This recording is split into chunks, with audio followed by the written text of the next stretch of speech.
But if I lay down and I play dead and I stay dead, maybe you'll get sick of being the monster out of my head, under my bed. Think you're something. Hi guys, good evening. This is Christina once again. So ngayon guys, nandito kami sa airport kasi may flight kami ng 1:50 AM going to South Korea. Yes, South Korea. Matagal na namin itong plan since last year. Kaso last year kasi hindi kami makakuha ng visa dahil medyo late na. So yung plan namin is parang October. Nakakuha na ko ng schedule, I think mga November na. So we decided na this year ipupush namin. Though man daming proseso, ang hirap kumuha ng slot. Pero chinaga namin, sabi namin, tatry namin, ipupush namin lahat para makakuha ng visa. So finally nakuha ng visa, kaya ngayon ay matutuloy na ang aming pinapangarap. Pinapangarap na Tagalog na Tagalog. Ayun, so nakakatuwa kasi walang tinanong sa akin si officer. Sa'yo, Ma'am Sandra, anong tinanong sa'yo? Date of return lang. Date of return? Oo.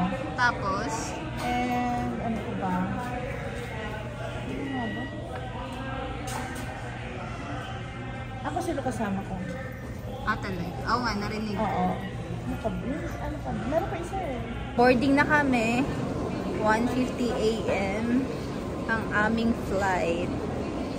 Yan. We're excited.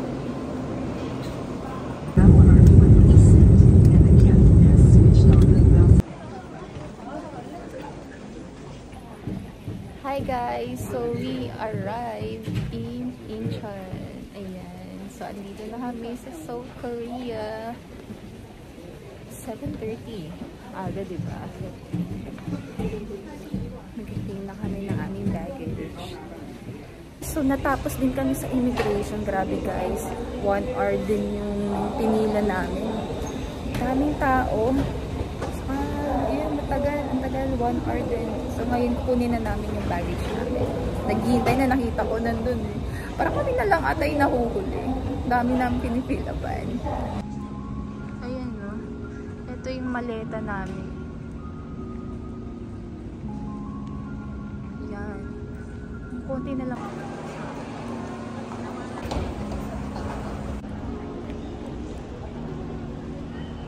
So, nakapagpalit kami ng money. Nagpalit lang kami ng $100. And bumili na din kami ng SIM card.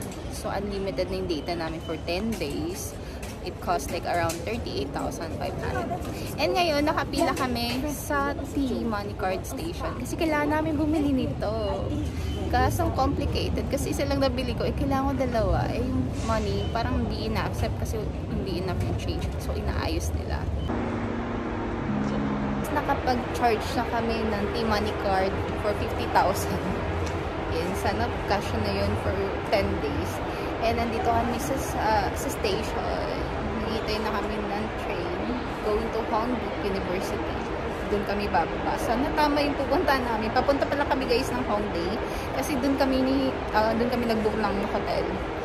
So, yun. Sana tama to. Wala kami mapagtanungan. So, doon lang kami sa mga direction na nag-check. Ma'am Sandra, kamusta ang experience? Okay naman. Stress ka na ba? Nakakatawa. Bakit?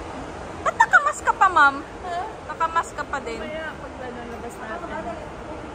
Nakakatuwa. Masaya. Alin nyo okay? Yung tayo nakakalabas ng airport. Magalas gis na guys. Dumating kami 7:30. So, eto. Magte-10 na. Ligaw-ligaw ba? Yan, nakababa na kami ng Hongik University.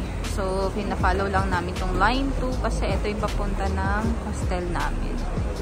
Sana tama yung direction na pinupuntahan namin. Ganda na mga puno, no? Hello guys, ang ganda ng Seoul. Fairness, ang lawak, ang linis. Tingnan mo yung daan.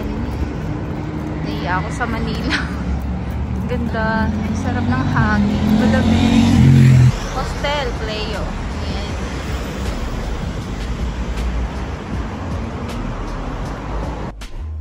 Hi guys. So, maaga yung namin check-in. Inalaw kami. So, wala naman daw bayad. Normally 3 PM yung early check-in nila. So, ngayon ay 1. So, ito yung tour nila. Pakita ko sa inyo.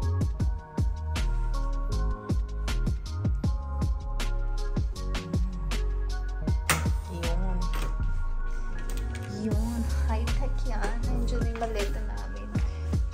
Ito yung toilet. Okay. Maliit lang siya, guys. May ilaw. Ayan, yung TV. Tapos, ito yung room. Sobrang liit lang siya. Pero okay na to. Ayan. Okay, so ito yung view. Lit lang niya, pero okay na to kasi normally yung mga hostel, mura kasi yung yung mga bed space. Pero ito yung nakita namin na reasonable yung price. Hi guys! So now, nakapag-check-in na kami and nakapag-freshen up, kaya yan yung itsura namin. Kasi haggard kanina umagang-maga. So ngayon, pupunta kami doon sa Dak Galbi house. Try namin yung Dak Galbi. Magla-lunch na kami kasi dito naman pa kami nag-breakfast. So, magla-lunch muna kami. Then, let's see kung saan yung magiging namin destination. Kasi 3-day naman to. Wala kaming place na nag-decide na sa kami pupunta. So, sabi ko rin sa Hongdae.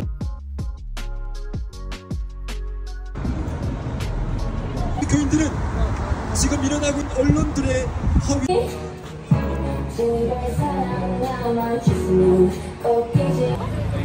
Hi guys! So, andito kami sa Dak Galbi. Pangalan niya is Premium Jangin Dak Galbi. Sana tama yung pronunciation ko. Ayan. So, may pila siya. Try namin pumila kasi andito na din kami. Yes. Ito yung best seller nila. So, tatry namin. Minimum orders for 2 person, 12,000 won. I'm excited. Makakatry din ako ng Dak Galbi. Ayan guys. With cheese, mozzarella, tsaka chicken.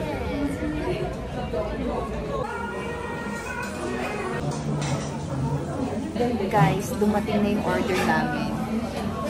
Ayan.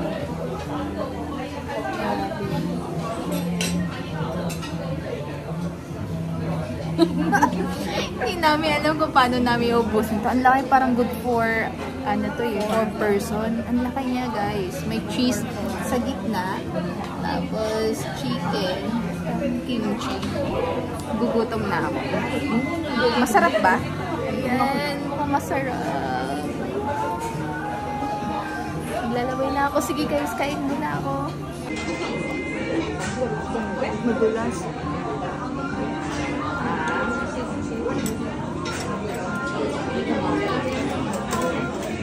Ayan guys, so liletos ako. Akala namin sobrang dami. Sakto lang naman pala siya guys, kasi medyo manipis. Pero grabe ang sarap ng lasa. Cheese, tapos yung mga lettuce ba to? Hindi, yung cabbage. Sarap. So good.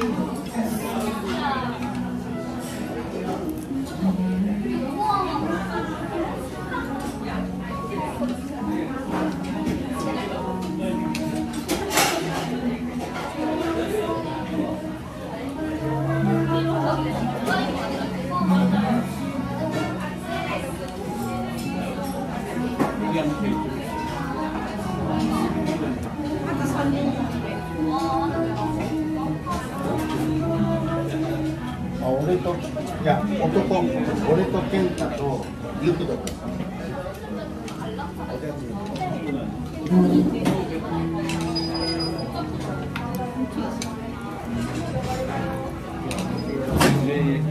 Yan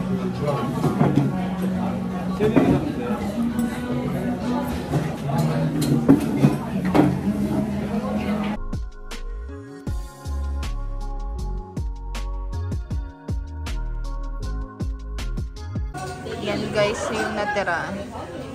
So, kala namin hindi na maubos, pero posible naman. Mga cabbage na lang. Tsaka cheese. Grabe, ang sarap. Laki niya. Hi guys, so it was a success. Grabe, ang sarap. Kala namin, hindi namin maubos kasi ang laki. Yan pala, manipis lang siya. Tapos may cheese. Pero grabe, ang sarap. Halos naubos namin. Kunti lang natira. So, yung binayaran namin doon is 28,000 won. Kasi 12,000 per person. Minimum order kasi dapat for 2 person. And plus 4,000 for the cheese. So, add on yan.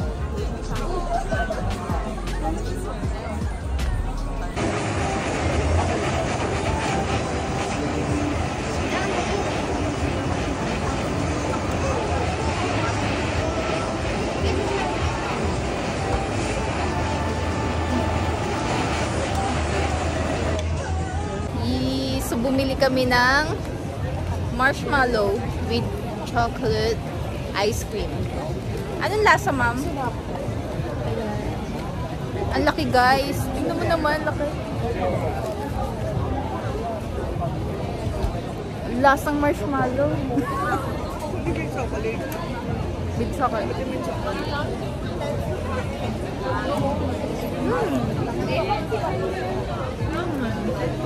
Sarap! Iba kasi yung ice cream niya, no? Guys, kung pupunta kayo dito, okay kung madami kayo. Para more chances na pwede kayong bumili ng maraming street food and matikman nyo lahat. Kasi kung kunwari, isa lang kayo, so kakainin mo yun, tapos hindi kayo makapag-share. Ayan.